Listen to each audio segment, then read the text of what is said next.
What's going on, guys? Welcome into the Fantasy Pros YouTube channel. I'm Mike Tagliere here with you to do a mock draft. And, well, let's just get this out of the way first. Every single time, I'm pretty sure the developers have just kind of like, blackballed me where I'm not allowed to have a pick in like the top 5 because we did a mock draft episode just recently. I had number 10, I've had number 8, I've had number 12.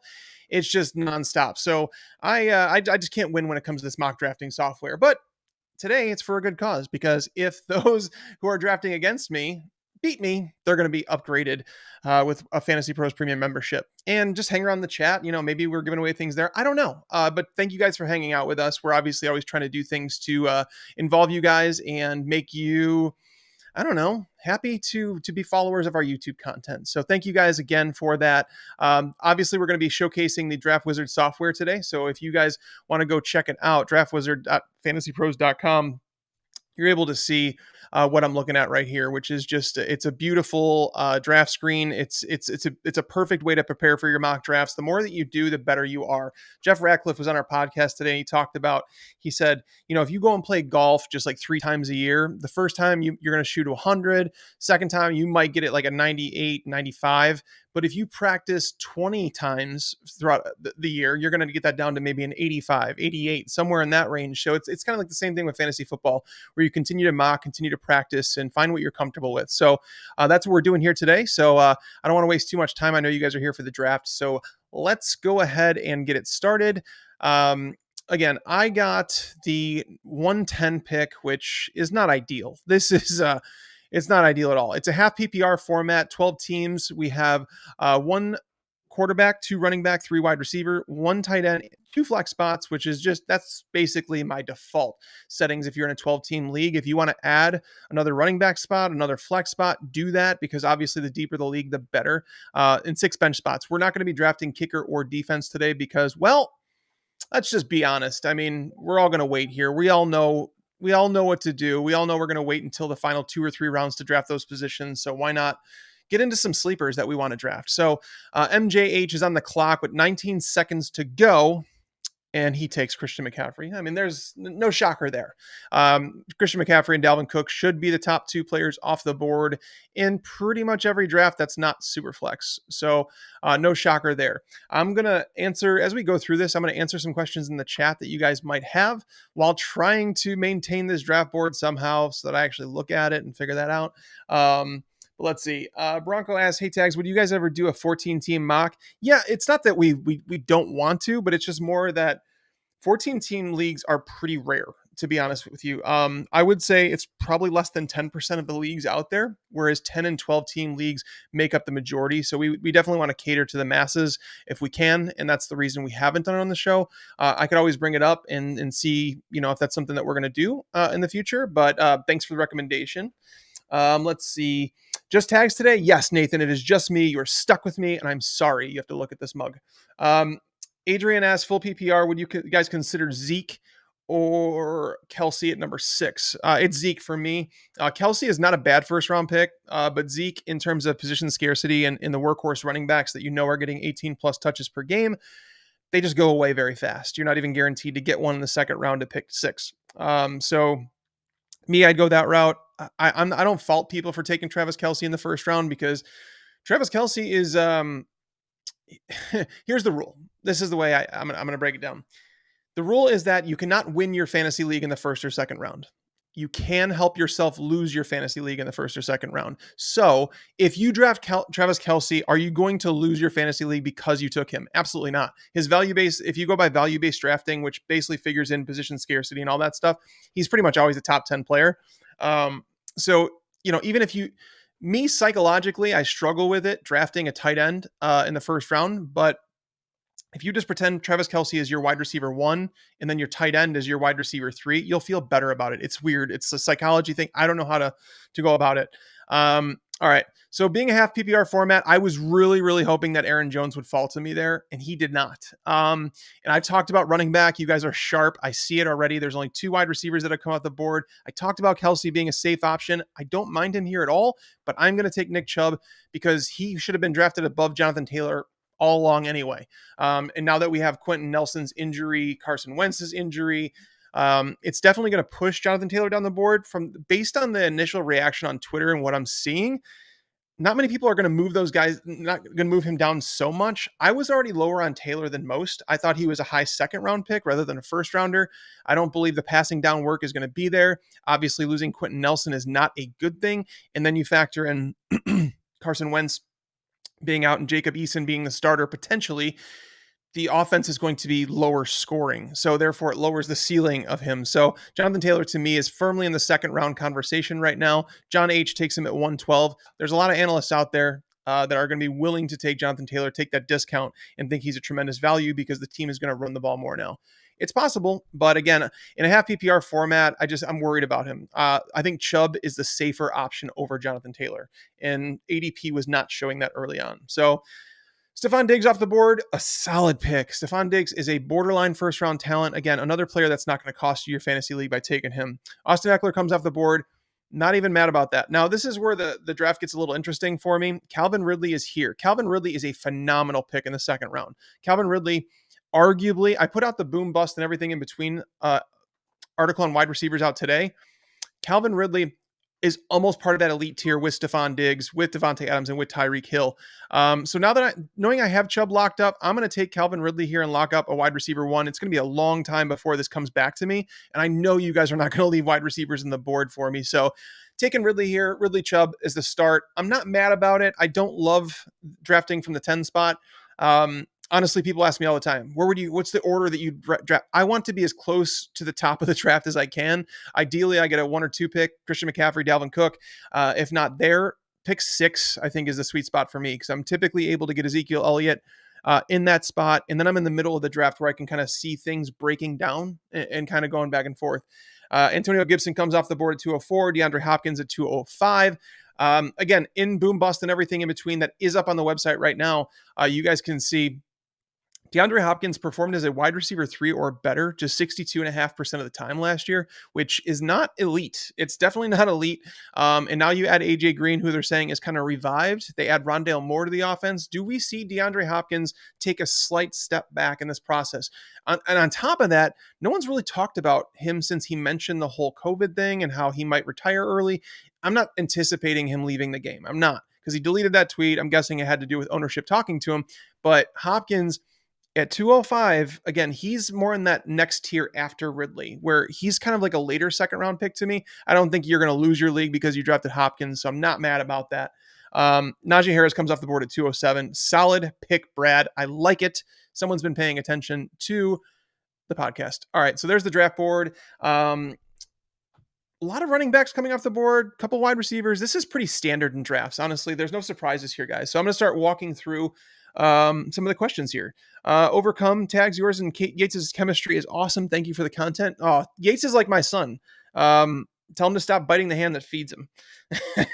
All right, so let's see. Coach Ali, who here is a FantasyPros member? Hopefully everybody, because everybody's subscribed. If you guys are not members, make sure to go check out our Discord channel, because in the Discord channel, Dan Harris is there like 24/7. I don't think he has a life ever since that thing opened. He's in there talking to people all the time. Joe Pisapia is organizing mock drafts with you guys. Yates is in there talking. I try and stop by from time to time. So check it out. There's just a bunch of like-minded people in there.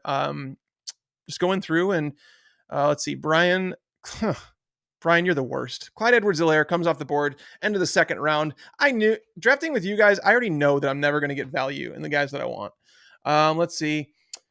Working my way down here. Sorry, guys. All right. Najee was looked at by trainers earlier today. Don't even say that. Don't want to hear that.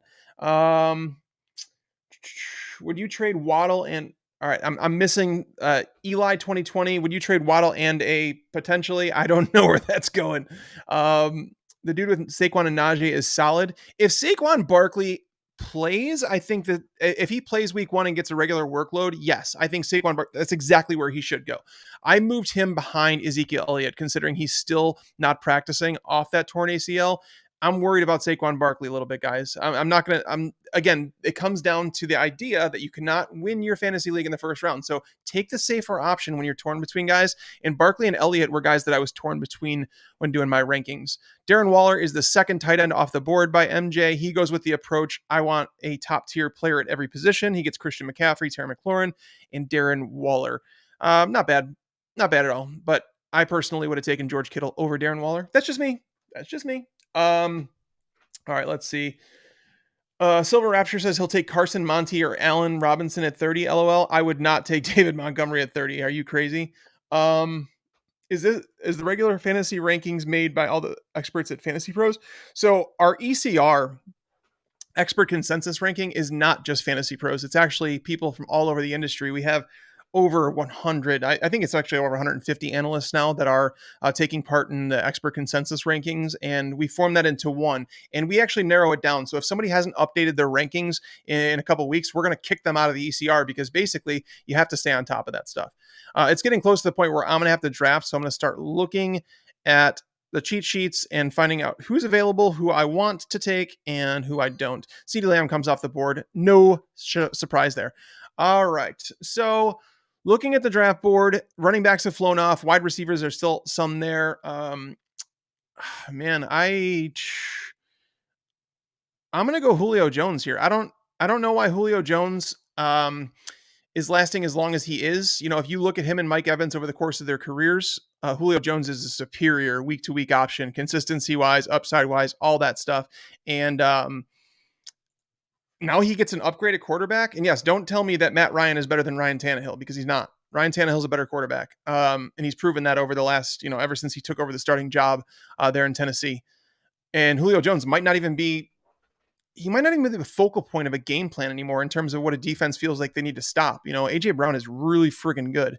So looking at my team so far, Nick Chubb, down with him as an RB1, especially in a half PPR. Full PPR, he bumps down a little bit, but Calvin Ridley and Julio Jones as my wide receiver 1 and wide receiver 2. Typically, you're able to get Julio Jones in the 4th round, but again, I'm not taking the chances with this crowd. I'm going to get the players I want when I want them. Josh Jacobs comes off the clock. Now, off the board. Josh Jacobs is someone that I did not like last year. He was going around, I want to say, the 10th overall player. Some people were grabbing him at 8 overall. Some people were getting him at the top of the 2nd round. I felt like he was a high-end RB2 that you were hoping took that next step and got more work in the passing situations. He did not. He never got it. And he was a disappointment. It was basically almost what I expected. And now this year he's become somewhat of a value. Now getting at 312 is probably about right. I think that's probably correct. Thank you, by the way, for leading Miles Sanders. I'm going Miles Sanders here. When Jalen Hurts took over last year, Miles Sanders was so much better. He was actually heavily involved. I don't believe there's another running back here that's going to threaten him getting 16 plus touches in this offense. And again, with Jalen Hurts, the efficiency should go up. But again, Josh Jacobs, if you get him in the 4th or 5th round, it's tremendous value. Here at 312, that's probably where he should go. His upside is going to be a little capped because Kenyon Drake is going to steal some of that. But John, not bad. And then he backs up with Robert Woods, which is Yates' favorite pick. If you guys read Boom Bust and everything in between today on wide receivers, you would know who the wide receiver is, who is a discounted version of Robert Woods that put up essentially the same numbers as Robert Woods in 2020, but you're able to get him 3, sometimes 4 rounds later. Check that article out. Again, running backs flying off the board here. This is why I took Miles Sanders. I'm talking myself into liking him where I got him in the 4th round. Because Darrell Henderson comes off the board, Myles Gaskin. This is what I was worried about. If I didn't take a running back, I'd come back and be looking at like Ronald Jones, maybe Melvin Gordon. And it's just not a situation you want to be in for your RB2, which is why I felt the need to reach there a little bit. By the way, the first quarterback did come off the board at 402 to Chris, taking Patrick Mahomes. Not bad. 4th round is where, if you want to take him, I get it. Because again, some of the wide receivers and running backs coming off in this range are far from guarantees, including guys like, Myles Gaskin, Darrell Henderson. So I don't fault you. All right, let me work through here and see some more questions. Tags, thoughts on TJ Hawkinson? Where do you have him ranked? I have him ranked as my number 5 tight end, right behind Mark Andrews, right in front of Kyle Pitts. I'm not excited when I draft TJ Hawkinson, but I'm not upset either. He's kind of a boring fantasy pick this year, and one that he's going to see 100 plus targets. And when you see 100 targets as a tight end, you're almost a default top 6 tight end. But again, the concern with him is that this offense isn't going to be high scoring. He doesn't have double-digit touchdown upside like some of the other guys do. But again, he doesn't need it to finish as a top 5 tight end. He can get there with those 100 targets. And on top of that, his skill set actually matches up pretty well with Jared Goff. Jared Goff has been pretty good targeting wide receivers or tight ends over the 10 to 19 yard range. It's once you get over that 19-yard range, that's where Jared Goff really struggles. So Hawkinson should see a lot of those targets over the middle of the field. This defense is in rebuild mode. There's a lot of reasons to like him. Again, I'm not excited about drafting any Lions player because the offense is just not going to be over. They're not going to be good in general.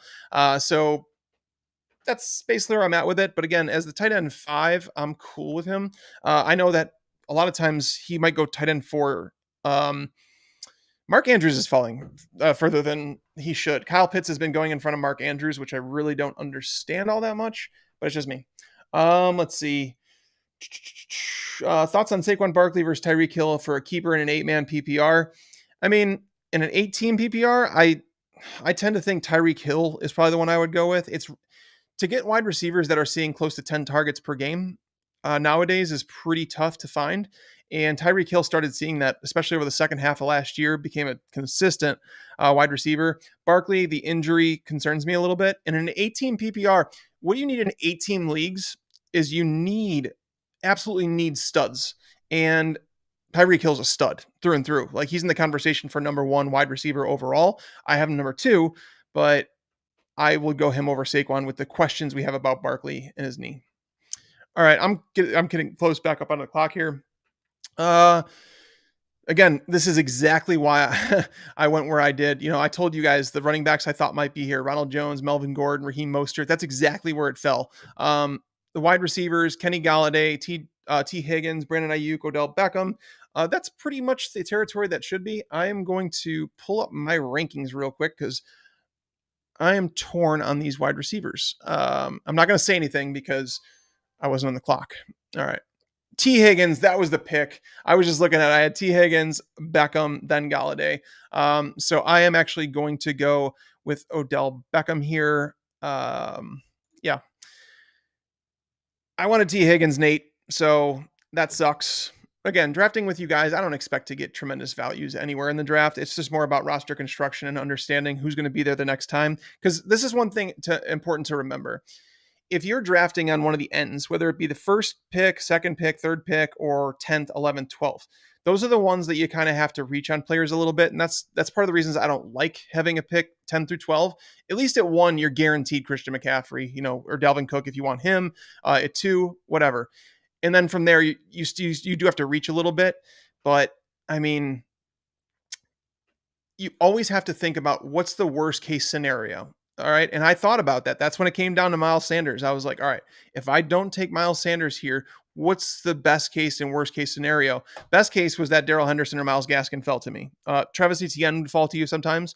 But I said worst case was that Melvin Gordon, Ronald Jones would be my top choices there. And that was exactly who was on the board. So I'm happy I went with Miles Sanders there. But again, I don't feel like I'm crushing this draft because from the 10 spot, it's hard to do that. I feel competent. I feel like solid. And by the way, we're going to talk about Odell Beckham in just a second. Let me see. I'm on the board now. I do not like Chase Claypool. Oh man, this is tough. I think this is the point where I will actually go with Dak Prescott. I'll take him because there's tiers going on with the players on the board, and I'm not really in love with the players that are in this territory. So getting a top 5 quarterback, a guy that probably comes with top 3 upside. The reason I'm not willing to rank him over some of those guys, like Lamar Jackson, like Kyler Murray, those guys have a built-in floor with their rushing totals. They don't even need to pass for a whole lot in order to justify where they're ranked. Dak Prescott does. And if Dak Prescott loses some of his mobility that he had, last year where he scored more rushing touchdowns than he should have, that's going to lower his ceiling a little bit. But getting him in the 6th round is enough of a discount.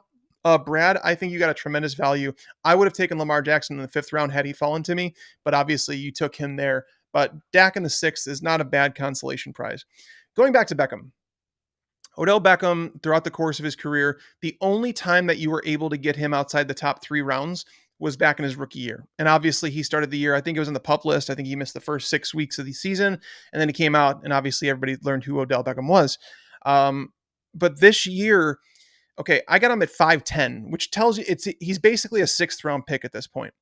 You do not win or lose your fantasy league because you drafted Odell Beckham as your wide receiver 3 in the 6th round. Does that make sense? It's almost like the same reason AJ Green last year. He did not pan out. He got the targets that I really projected him to do, but he just didn't deliver. It seems like he was just toast. That's all. So it was the career arc, bit him in the butt. But at the same time, I did not lose fantasy leagues because I drafted AJ Green in the 8th round last year. That's where he was falling to. Beckham isn't falling to the 8th, but in the 6th round, you're typically getting him there in most drafts. I don't know if I would have got him here if I would have waited until 603. I probably would have, because again, not too many people are high on Beckham this year. But to get a wide receiver that has flashed top 5 fantasy wide receiver appeal or results, to get him in the 5th round, end of 5th round, 6th round, you're not taking a whole lot of risk to get the upside. I mean, if Odell Beckham is on the field, he's going to crush where I drafted him. That's basically what it comes down to. He's going around the, wide receiver 25, 26 mark. That's where he's going most of the time. And that's perfectly fine. Again, as a wide receiver 3, can't go wrong. I think that's his floor. Weekly, he's a wide receiver 3 as his floor, and he does have wide receiver 1 upside, whether you like it or not. So let me go. Stormtrooper says, I don't get the Josh Allen love. I don't see how he will continue at a high level. I mean, honestly, though, isn't it time to stop doubting Josh Allen? I mean, I was one of them. I was one of the doubters. I was one of those that said, accuracy isn't something that it doesn't get better. Typically, quarterbacks are who they are. And it's like, what do they have in their arsenal? Does the offense help account for this? Does it do that? And Josh Allen was someone that when he came in, I critiqued the Bills for drafting him where they did. And I was wrong, because Josh Allen, all he has done since he came into the NFL is improve. That's all you can ask from a quarterback. Now, is he being drafted at his ceiling right now? I think so. And I'm saying that because there's a little part of me that worries that Josh Allen just had Cam Newton's 2015 season, the MVP season where Cam Newton threw like 35 touchdowns. There's been no other season in Cam Newton's career where he threw more than 24 touchdowns, I think, 23, something like that, where everything was just clicking for Newton. And it's the same thing with Josh Allen last year. But again, he's improved every single year. So I'm done doubting Josh Allen. Will I draft him ahead of Lamar Jackson? No, I will not, because Lamar Jackson's been a more consistent week-to-week option in fantasy ever since taking over as a starter. In fact, Lamar Jackson's more consistent than Patrick Mahomes. You guys are going to see that tomorrow. I'm going to release the boom bust and everything in between on quarterbacks. And you guys will see that Josh Allen, he had some massive performances that helped carry him, but there was a little inconsistency. It wasn't terrible. Not at all. Like, if you guys had Josh Allen in fantasy, you know that. But Lamar Jackson is the guy that I think should be considered the QB1 or QB2 in fantasy drafts. So Lamar Jackson, the 5th round, steal. It's coming back. And every time I look at this draft board, it makes me sick, because you guys are just sucking the fun out of it. You're taking all the players that I want. All right. So let me go back, look at the draft board.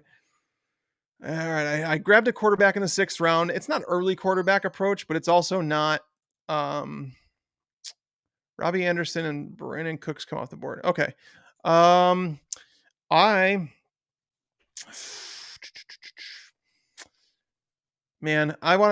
want to take Raheem Mostert here. I think Raheem Mostert is, I have Chubb, I have Miles Sanders, but we have 2 flex spots. I want some guaranteed touches. It's very possible that Trey Sermon takes over the starting job. I don't know if he gets it right away, though. So I'm going to go with Raheem Mostert in the end of the 7th round. Okay. I don't feel great about it, but I don't feel great about drafting with you guys either, because honestly, it's brutal, man. You guys are obviously stealing most of the value on the clock. And I love that you guys let Kyle Pitts fall to the 7th round. That's right. If you want to take him in the 6th round, okay, I get it, but stop. I am so happy, so proud of you guys that nobody drafted Kyle Pitts in like the 4th or 5th round. I've seen that too many times, and it just blows my mind. All right. So obviously everyone can see running backs have flown off the board. We're at the end of the 7th round, and guys like Raheem Mostert and Damian Harris are coming off the board. Ronald Jones went off at 702, which is really a shame, because that's who I would have taken at 710. I really thought he was going to be there when I took Dak Prescott, because nobody's high on Ronald Jones. But again, you guys listen, you guys are in the know. You guys know that he's the best running back on that team, and there is true potential there. Like, drafting him as your RB3, Perfectly fine. You could plug him in the flex spot. You'll deal with a little bit of ups and downs. You're not expecting top tier numbers from there, but there is legitimate top 15 upside for Ronald Jones. All right, let's see. Trey Sermon comes off the board, so you go ahead and screw me on that one, John. Thank you. Not cool. Not cool at all. All right. I do not like James Robinson. I don't. I'm gonna be completely transparent on that one. But this is the part where we're in the 8th round now. I feel like Dallas Goedert, we've gotten to the point where it's gone too far. It's gone too far. I have to take Dallas Goedert just because Zach Ertz is still there, but Zach Ertz showed last year he's hit that career arc where he started trending downward. And knowing that Devontae Smith is already dinged up, knowing that Jalen Reagor did not pass a conditioning test, and there's really nobody else behind them, it's impossible for Dallas Goedert not to see a lot of targets. It really is. He's got to be the focal point of this offense. If Devontae Smith's not ready for week 1, he should be. But at the same time, he's entering that point of a tight end's career where they typically ascend to the next level. And that's where I'm going. Because Zach Ertz is on the roster, I'm unwilling to draft him near guys like Hawkinson. Again, I would take Kyle Pitts over Dallas Goedert right now, but Goddard is in that next tier. And then you get to Noah Fant and guys like Logan Thomas. Those guys have so much competition for targets around them. It's difficult for me to love them. So I don't know. I guess we'll see how I feel about Dallas Goedert when I get this team completed, because again, I'm not loving my team right now. And I'm just kind of talking myself through it and dealing with it. All right, let me go through some more questions. Was it Higgins tag similar to Woods? No, it was not, Kevin. It was not. I'm not going to give it away because I want you guys to go check out the article because it's definitely worth checking out. And I'm positive that you would be shocked to find out what wide receiver was basically identical to Robert Woods. Would you take Andrews for your next pick? I don't know when this was, so it's really difficult to say. I think Mark Andrews went in the correct spot. I think that he could be considered the back end of the 5th round. So he actually was a value. At 6'10", I think Mark Andrews is a value. Hawkinson's probably a value there at 6'9". Pitts at 7'7" is fine. I love Pitts, the talent. I just think the expectations have gotten out of control. Here's a fun fact. So if you guys haven't heard me talk about this, Kyle Pitts is 20 years old. I've done research on tight ends. What age do they decline? What age do they break out? And I now have 14 years of research to back this up. The only tight end who has finished top 3 before turning 25 years old, Rob Gronkowski. That's 14-year sample size, guys. And by the way, Rob Gronkowski, probably the best tight end of all time, who also happened to have the best quarterback maybe of all time throwing him the football. So, I mean, if you think that Kyle Pitts is going to be the best of all time, by all means. But again, if you're drafting him as the tight end 4, you're drafting him at his ceiling. That's where I'm at with Kyle Pitts. Again, I like the player. He's the best tight end I've scouted. I've only scouted tight ends for I think 4 years now. 5 years. Yeah. But again, it's just understanding the position and how it takes time to basically for them to develop. Now, if they start lining him up as a wide receiver, he obviously can start doing things. But again, being drafted as a tight end and doing it before you're 25 years old is very rare. It's almost improbable. Let's see. Let me work down the questions. So far, I like Nate, Will, and Tag's team the best. I mean, DJ, don't like mine the best. Mine's mediocre at best. I think there's other teams in there and here better. I'm going to look at Nate. Let me see Nate's team. Aaron Jones, Antonio Gibson, CeeDee Lamb, Mike Evans, T. Higgins. It's a pretty solid team right there. Russell Wilson, underrated. Russell Wilson's right up there with Dak. Yeah, I like his team. And then who was the other one you had? Will. Let's see Will's team. I don't know if it was William P. or Will S. But Mixon, Dobbins, I like that duo because Mixon's back end 1. Dobbins is an RB2 that has tremendous upside. I'm about to be on the clock, and I'm not gonna be prepared. Let me see which way I'm going here. All right. I'm not on there. Nate's on the clock. What the hell, Nate?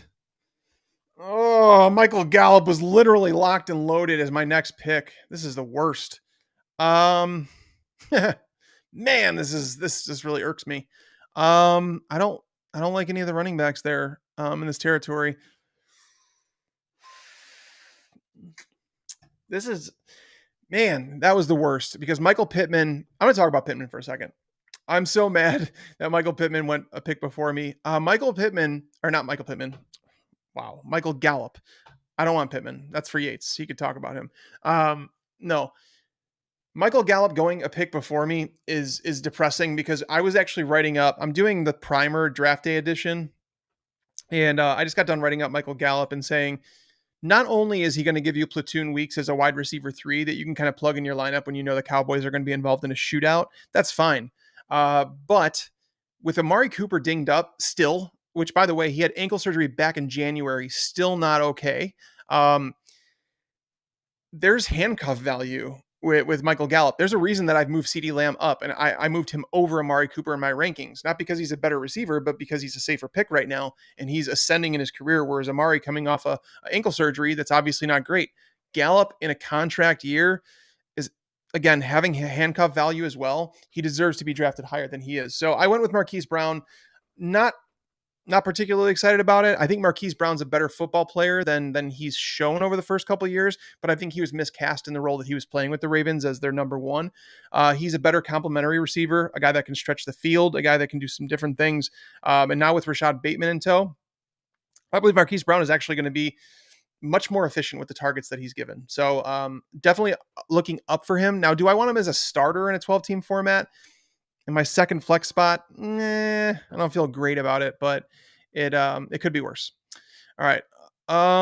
Looking at the draft board, not loving what I'm seeing. All right. So now I drafted Raheem Mostert as one of my flex spots, and I don't love Raheem Mostert. Because again, Trey Sermon could steal that job very quickly.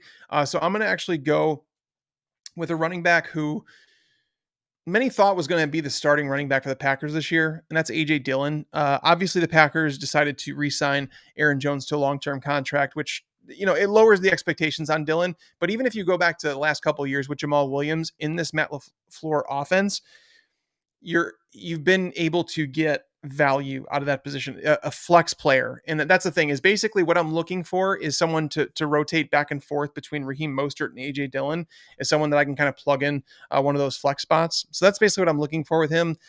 Not excited. It's pretty much the trend of my draft, to be fair. Let's see. Tags Goddard didn't pass conditioning test either. I didn't see that. I did not see that. Tags, it would be better if you showed us who was available too. I'm not running the draft board, so it's really difficult to do that. We only have 30-second timers. I'm trying to figure out what I'm doing while talking to you guys, but we want to make sure you guys can actually see the draft board. It was Juju. Someone got it. Yep. Tags and complaining about draft position. Name a more iconic duo. You guys are the worst. Nate said, "Sorry again, man. You are not sorry. Don't give me that crap. You knew it. What's a fair auction price for Brady, Rodgers, Tannehill, and Burrow in a 2-quarterback league? It all depends. There's much more in line with that. How many teams are in it? How many players are on the roster? How deep our benches? All that stuff's factored in. Use our auction calculator. Seriously, it's one of the. I don't do auction drafts without it. It keeps track of everything. Eric hit it right on the head. Tags and not being verified. That's the most iconic duo right there. Hard to disagree on that one. Let's see. How should I change my draft strategy for Dynasty? Everything. Dynasty is a whole different animal. You're basically, so some people will tell you Dynasty, you're playing for the next 5 to 10 years. You're not. You're playing for the next 3 years. Don't ever extend beyond the 3 years. And that's why some people, they can't believe when they were looking at my Dynasty trade chart, they're like, how do you have Aaron Jones higher than Antonio Gibson? Aaron Jones is towards the end of a running back's career. No, he just signed a 4-year deal. He's going to get another 3 years. I don't play beyond that. And he's a better running back than Antonio Gibson. Like that's the easiest answer I can give someone. Play for the next 3 years. Does it lower someone like Antonio Brown, Julio Jones? Yeah, it does, but not to the extent that people want to make it out to be. My first stop, what I would tell you is go and check out the Dynasty trade value chart. I released that usually on the first of every month. It came out yesterday, where you can basically copy and paste all the players and their values into a spreadsheet and figure out how I value them in a startup draft. But it does differ quite a bit from redraft. All right, let's see. Juju drove me insane last year. A lot of players do, unfortunately. Juju had some bust games in there for sure, but he was actually better than some people realize in PPR formats. He takes a big hit in standard, but what player is Dan Harris touting this year more than you or Yates? It's Myles Gaskin for sure. Myles Gaskin, I think Dan told me he has him as like a top 18 running back, so he's definitely higher. Let's see. Glenn asked, would you keep Ridley or Gibson to go with Taylor and Tyreek Hill, full PPR 12 team? So you have a running back, you have a wide receiver. I had that choice in this draft. If you go back up here, you could see that Calvin Ridley and Antonio Gibson were on the board. I chose Calvin Ridley. Just a safer play, man. Gibson's fine, but if you check out the article that I went up yesterday, again, I know I've talked about it, but it's the article that a lot of people have told me it's their favorite article I do in Boom Bust and everything in between, because it highlights just what you're getting out of a running back on a weekly basis. Just because Kareem Hunt finished, did you know that, by the way? Kareem Hunt finished as the RB10 last year. Was Kareem Hunt an RB1? Absolutely not. Kenyon Drake finished as the RB14. Was he the RB14? Absolutely not. So it's like this article breaks it down and it tells you exactly what you got from players on a consistency basis. I highly recommend checking that out, and it'll give you an idea about Gibson and what to expect this year. Now, he should take a step forward, but you don't want to pay for that breakout, if that makes sense.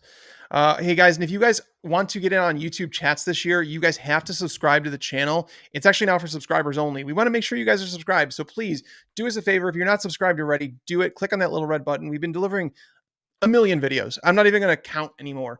There's been a lot of them, and we're going to continue to be here. We're going to continue to do them throughout August, give you guys all the information you need for your fantasy drafts. And I will be doing the live stream Sunday morning. So if you guys want to talk to me Sunday morning, I highly recommend stopping by, checking that out.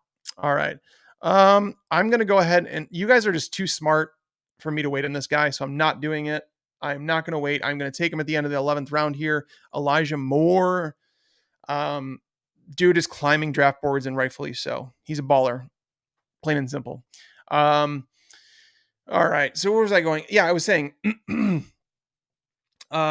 sure you guys are subscribed to the YouTube channel. Click the like button if you haven't already, guys. It really does. It shows my bosses that you guys love me. And well, if not, then I'm sorry.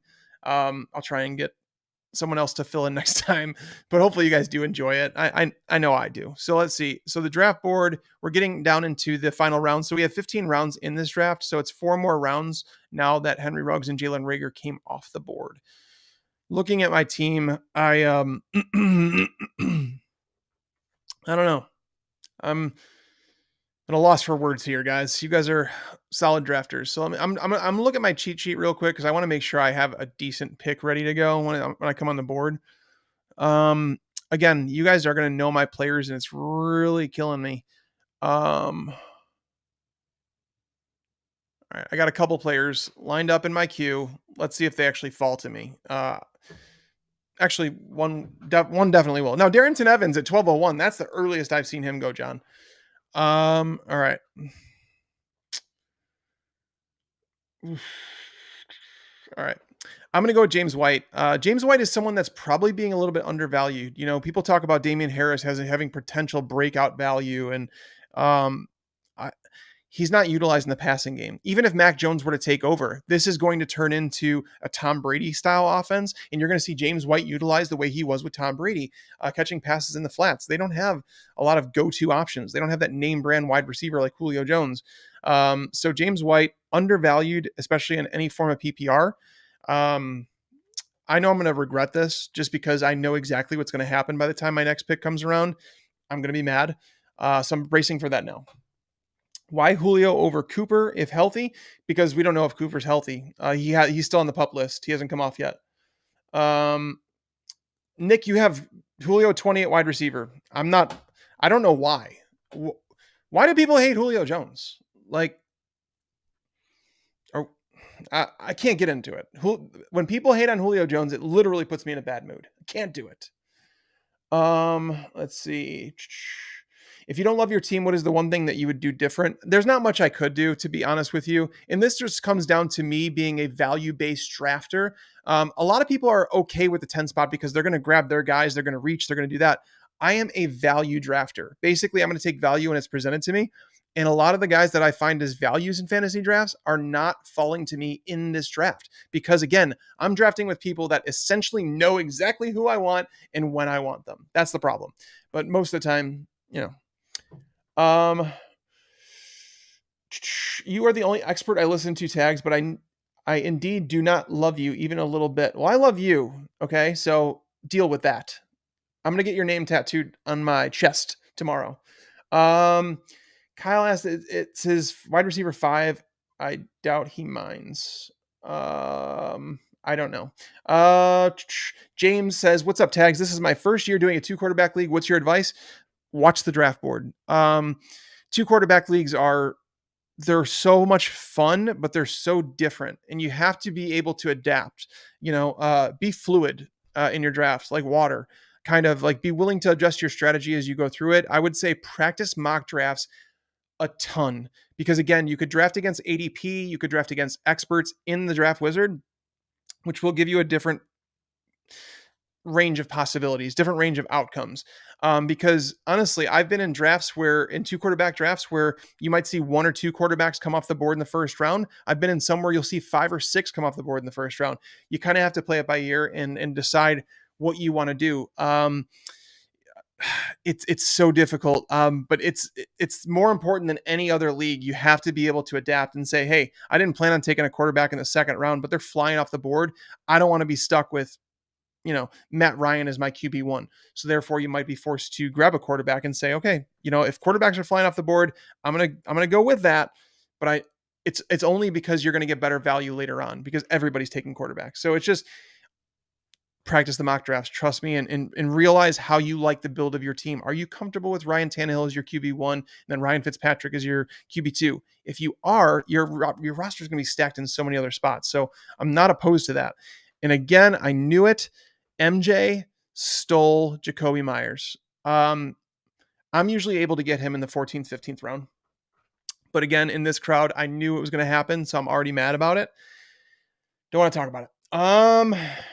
I would have taken Herbert over Dak, Wilson, Rodgers. Thoughts? I would not take Herbert over Dak. I wouldn't take him over Wilson. If you want to take him over Rodgers, I'm cool with that. Rodgers, fun fact about Aaron Rodgers. He finished as the QB2 last year. Yes, he did. He also had a touchdown percentage of 9.1%, if I'm not mistaken.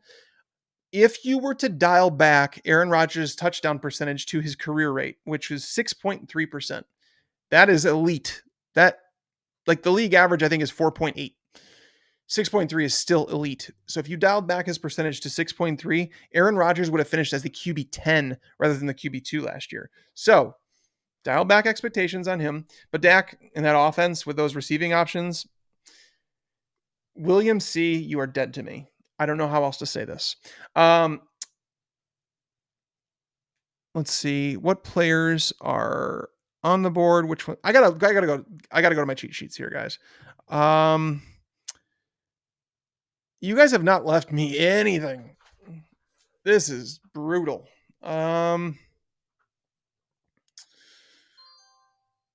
Oof. I'm looking at this draft board and it is just, it's a rough go. Someone asked about Rashad Bateman. He went a long time ago, didn't he? Oh yeah, he went back in the 9th round. Unfortunately, I'm not able to get him. Yikes. I don't even like making the pick where I'm at now, but I'm going to take Paris Campbell. Paris Campbell's someone I like with Carson Wentz. I don't know if I'm going to like him as much with Jacob Eason. I just know what Wentz tends to do. I know how Frank Reich's offense has worked with him, and it trends towards the slot receiver in the offense. So I'm hoping that Wentz comes back and Paris Campbell can be fine. I got to get my next pick ready, which, again, we're looking at a desolate draft board right now. All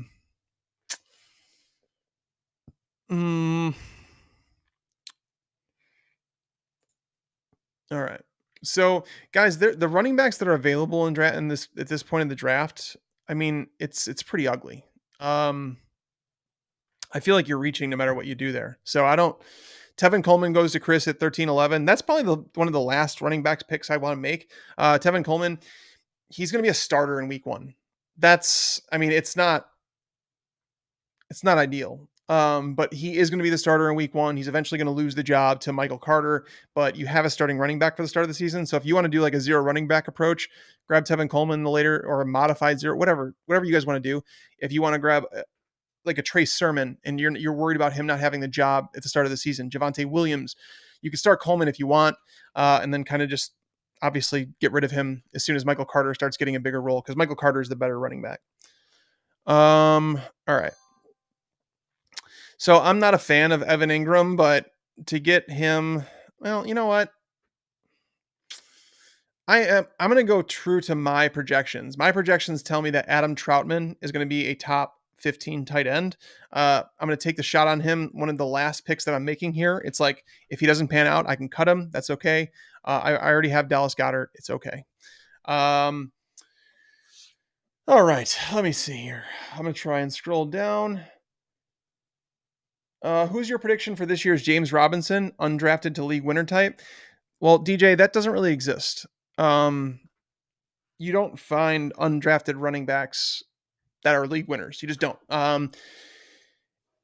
That one came down to injuries. It came down to a player, the starter, being traded legitimately in the preseason. Leonard Fournette was just gone. Ozigbo, he was injured. Armstead was someone that went on the COVID list. It was just an onslaught of so much crap that it was like, okay, he's the only guy left. Chris Thompson was never going to be a workhorse running back, so he was the only guy left, and that's why we had talked about him on the podcast. He just kind of became insto de facto RB, like the starting running back. He wasn't sexy. You need an injury for that to happen. That's basically what it comes down to. So I don't think that there's anybody that's obvious that you're just looking at and saying, hey, this guy's definitely going to do that. You need an injury and or trades to make that work.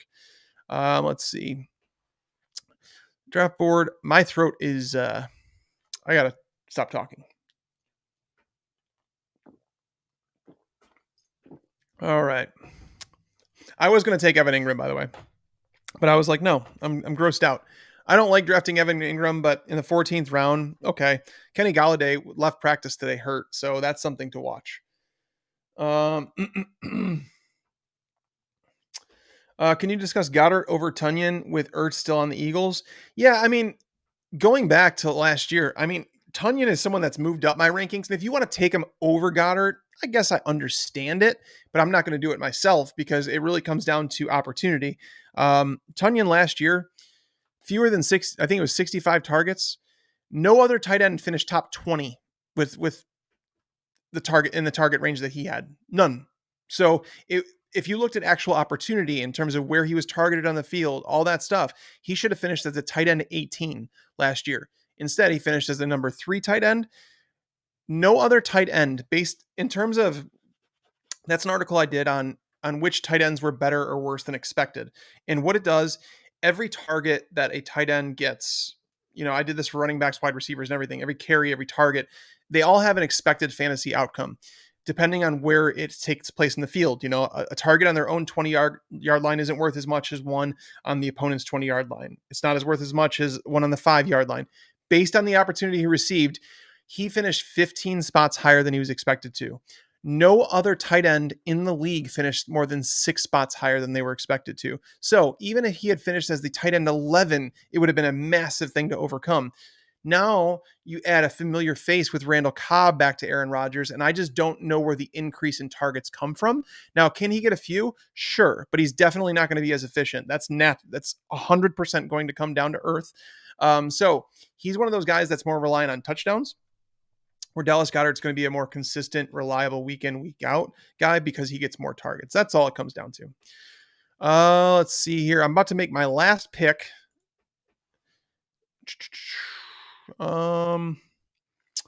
Looking at the options that are available here. All right. I got a couple guys. I'm waiting here. We have Keith and then we have Nate. And I'm positive there's going to be someone here that beats me in this mock draft. I mean, hopefully it's not like everybody because my bosses will not be happy with me. But in all honesty, you guys have done a great job. Honestly, you guys always do in these drafts, and it makes value extremely hard to come by. Um, but thank you guys for showing up. Obviously, thank you guys for watching. If you weren't a part of the draft, we're going to be doing more stuff like this as the off season goes on. Let's see, he takes there.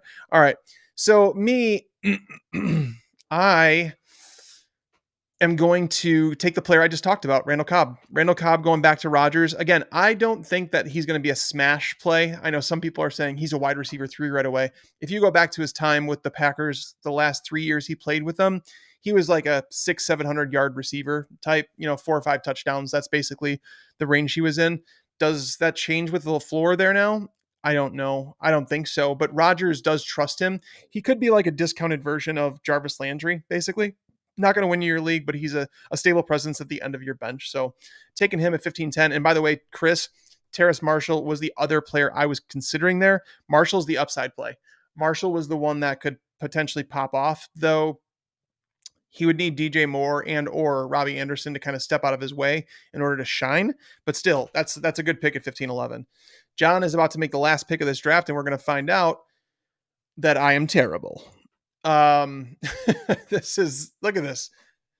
There, see, this is not good. So Will, congrats, you have the best team according to this, and it's actually by a pretty wide margin. Everybody else is like kind of bunched up. Brad, thank you for not making me look like the worst one. But Will, let's go look at your team, Will. I'm going to go to his and highlight basically why his team is the best. All right, so Matthew Stafford is a quarterback. We've done a lot with the logic here to say that quarterbacks don't matter as much as some people think they do. So getting Stafford, even though he's outside the top 12 consensus quarterbacks, he might be number 12, right around there. It doesn't affect his score a whole lot. Again, it goes back to where we talked about Will's draft at the earlier. Joe Mixon, J.K. Dobbins, love that duo. Mixon's an RB1, Dobbins is an RB2 that's oozing with upside. Should he get a little bit more involved in the passing game? Devontae Adams, wide receiver 1, Chris Godwin, Tyler Lockett is the 3. Tyler Lockett, sure, he's one of those guys that finished as the wide receiver 9 last year. He's not a top 10 wide receiver, but if you get him as your wide receiver 3, you could deal with the ups and downs there. Kyle Pitts in the 7th round, I talked about that. That was actually a really good value. I don't like James Robinson. I don't like Chase Claypool. I know that the analysts are higher on those guys than I am. I know that the ADP is higher on those guys than I am, which is probably what helps his grade. But then Devin Singletary, someone I really wouldn't draft. Laviska Shenault, popular sleeper. Tariq Cohen, Alexander Madison, Giovanni Bernard, Joshua Kelly. Now you see, this is not a bad team, but I wouldn't say this is a team that I expect to win this league. Josh P had the highest, tied you for the highest starter score. Let's take a look at Josh's team. Kyler Murray, Alvin Kamara, DeAndre Swift. Love the start here. Justin Jefferson, Cooper Kupp, Juju Smith-Schuster, TJ Hawkinson at tight end. Michael Thomas. Now that's the problem. That's where the problem starts. You're gonna have to start someone else. Marvin Jones can step in. John Brown can step in. Leonard Fournette. This is not a bad team, but again, this just goes to show I'm not like in love with these teams, but they're solid. And it's basically what it comes down to is drafting with you guys here has made it increasingly tough to do. So that wraps this up, guys. Thank you guys so much for hanging out with us. Thank you for stomping me in a mock draft. Hopefully a lot of you guys enjoy your upgrades. But yeah, try not to make me look too bad. But seriously, you guys have been awesome. Thank you so much. Thank you for dropping by in the chat, having some questions, and I look forward to next time. But until then, lights out.